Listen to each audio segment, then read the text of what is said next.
आज हमारे जितने भी सारे जो ऑडियंस है हमारे चैनल में ना, उन सभी ऑडियंस को लगेगा कि आज मदन सर जो है एकदम अलगे मूड में है। क्या जी?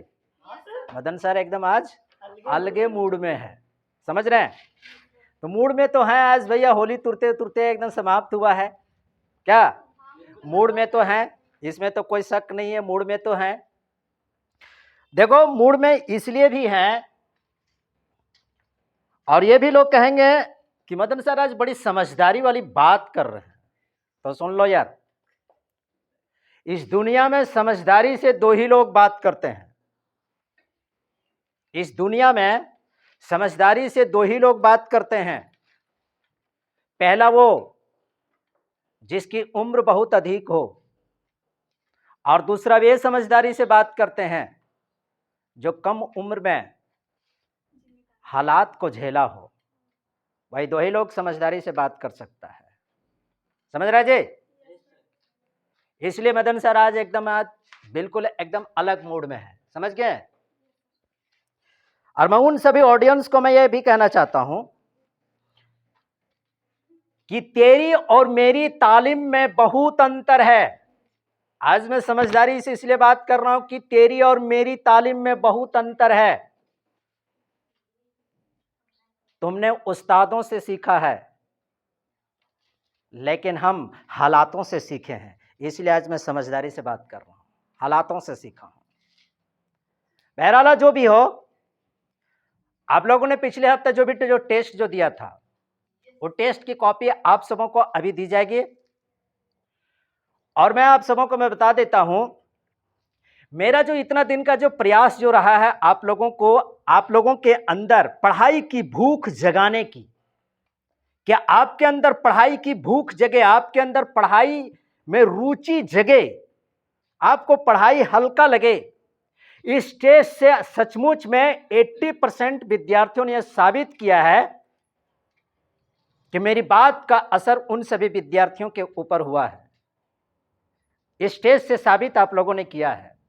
80% स्टूडेंट का परफॉर्मेंस बहुत ही बेहतरीन रहा है, बहुत ही बेहतरीन, बहुत बेहतरीन, जिसको अभी मैं भी प्रकाशित में करने के लिए जा रहा हूं। ठीक है?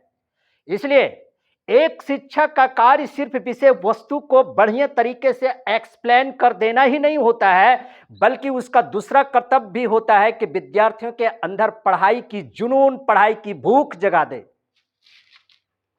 जिसमें मैं थोड़ा सफल हुआ हूं।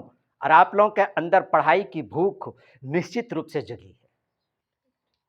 इसके लिए मैं आप लोगों को बहुत बहुत धन्यवाद देता हूं। ताली बजाइए आप लोग, समझ रहे हैं? तो आप लोग रिजल्ट लेने के लिए तैयार हैं? पक्का? जोर से बोलिए, जोड़ लगा के हैया। जो गिरा सारा रहा तो का हो गया है सबका, समझ रहे हैं जी? हालांकि रिजल्ट प्रकाशित करने के पहले मैं एक बात और भी मैं बोल देता हूं, सुन लीजिएगा। अगर जीवन में सफलता अगर प्राप्त करनी है, जीवन में अगर आपको सफलता प्राप्त करनी है, तो मेहनत पर विश्वास करना ही पड़ेगा। मैं फिर से बता रहा हूं, अगर जीवन में सफलता प्राप्त करनी है तो मेहनत पर आपको विश्वास करना ही पड़ेगा, क्योंकि किस्मत की आजमाइश तो जीवन में की जाती है, किस्मत से सफलता नहीं मिलती है, समझ रहे जी? चलिए आइए, आज मैं आप लोगों को रिजल्ट, मैं सभी विद्यार्थियों का रिजल्ट तो एक साथ तो नहीं दे सकता हूं, लेकिन जो कुछ जो टॉपर लोग हैं 1, 2, 3 जो 3 रैंक तक जो आए हैं, बाकी मैं ऑफलाइन ही सबको मैं कॉपी दे देता हूं, लेकिन मैं ऑनलाइन में वीडियो के सामने उन 3 विद्यार्थियों को मैं नाम की मैं घोषणा करना चाहूंगा, जिन्होंने फर्स्ट टॉपर, सेकेंड और थर्ड टॉपर किया है पिछले टेस्ट में। मैं उसका नाम सबसे पहले मैं लेना चाहूंगा कि उसमें जो सबसे पहले जो आई हैं, बहुत ही लगन और बहुत ही मेहनत के साथ, क्योंकि पिछले टेस्ट में जो वह सेकेंड या थर्ड रैंक पर जो आई थी, उसके चेहरे पर मैंने काफी मायूसी मैंने देखी थी कि मैं 2 नंबर से टॉपर में नहीं बन पाया। लेकिन उसका प्रयास, वह मायूसी उसको यह दिखा रहा था कि उसे अंदर से कचोट रहा था, उसके अंदर पढ़ाई की और तैयारी की और मेहनत की एक ललक दिख रही थी उसके चेहरे पर। उसका नाम है इस बार जो प्रथम श्रेणी में जो आई है, अर्थात क्लास की जो टॉपर जो विद्यार्थी जो बनी है, अर्चना कुमारी। ताली बजाइए अर्चना कुमारी। दूसरा सेकंड टॉपर जो है,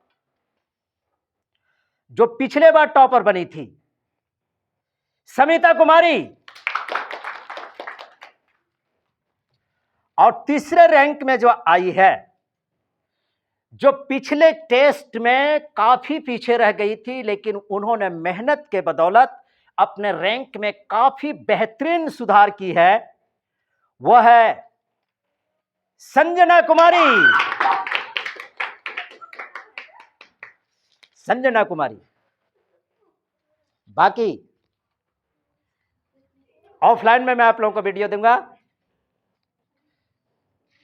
जितने भी सारे विद्यार्थियों ने पिछले टेस्ट की तुलना में, मैं आप लोगों को मैं बार बार बता दे रहा हूं कि 80% विद्यार्थियों ने अपने परफॉर्मेंस को बेहतर किया है। समझ रहे जी? बहुत ही बेहतरीन किया है।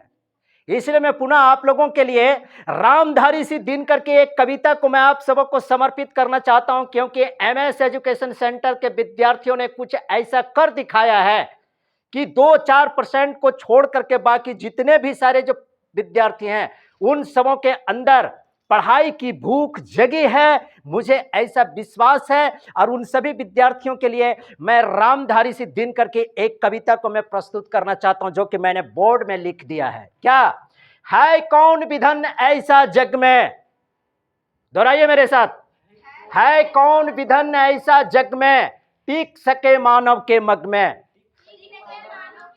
खम ठोक ठेलता है जब नर, पर्वत के जाते पांव उखड़, मानव जब जोर लगाता है, पत्थर भी पानी बन जाता है। और आपने जोर लगाया और आपने क्लिष्ट क्लिष्ट प्रश्नों का, कठिन कठिन प्रश्नों पर भी आपने इतनी मेहनत की कि पत्थर को भी आपने पानी बना दिया।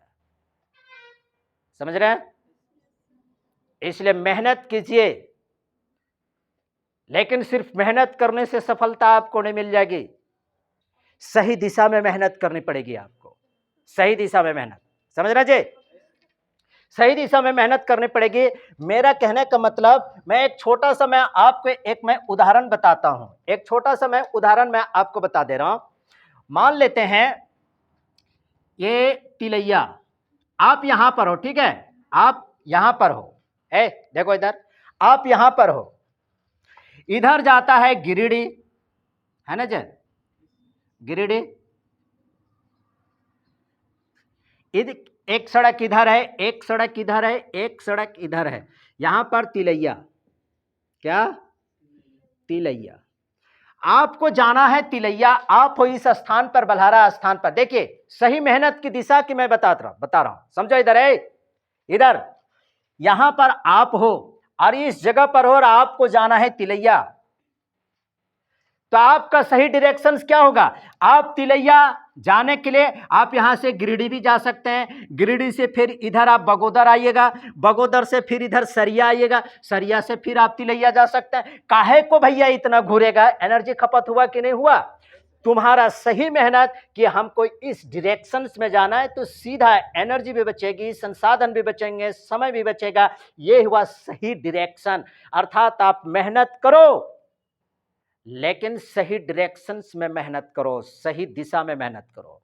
ऐसी तो हमें लगता है कि रिक्शा चलाने वाला जितना मेहनत करता है, उतना ज़्यादा मेहनत तो शायद कोई नहीं करता होगा। उसके शरीर से जितना पसीना बहता है, उतना पसीना किसी के शरीर से नहीं बहता होगा, लेकिन उसको सफलता क्यों नहीं मिलती है?